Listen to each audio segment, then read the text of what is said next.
Hi, Chris from Guitars Plus with your tip of the week. The truss rod is a much maligned piece of equipment that really is misunderstood. The truss rod was invented by a guy called Lloyd Law at Gibson Guitars in 1923, so it's over 100 years old. And it's a brilliant bit of engineering, but a lot of people don't really know how it works. There's various truss rod systems and various truss rod keys, generally accessible these days from this end on an acoustic, this end on a Fender guitar, and you must use the right tool. For instance, there's the tool for a Mexican Stratocaster. That's the specific tool.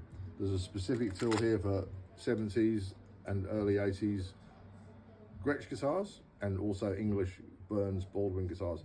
That's the only key you can use. We've got a key for every single truss rod known to man, Taylors, Rickenbackers, the lot. But you must use the right tool, number one. Number two is a lot of modern guitars, including this one. These two guitars belong to the same person, and he's tried to adjust them himself, and he's got the truss rod going the wrong way, so he's made the instrument worse, not better.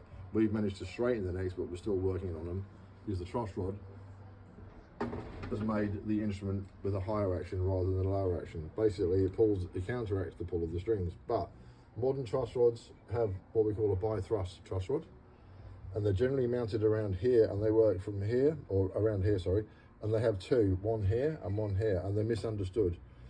You need to go, if your neck's not doing what you think it should be doing, you need to go back to the start and go to what we call finger tight, so it's actually loose, and then go the other way. But I'm telling you now, folks, it's tricky, and you need to know what you're doing, so bring it into a professional shop like ourselves, or perhaps Real Guitars in Alphington. There's plenty in Melbourne and around the world, of course. Black Hole Guitars in San Francisco if you're overseas, plenty of shops in London. But the guys behind the shops, they study and they know what's going on, and it really can do damage if you're not sure what you're doing.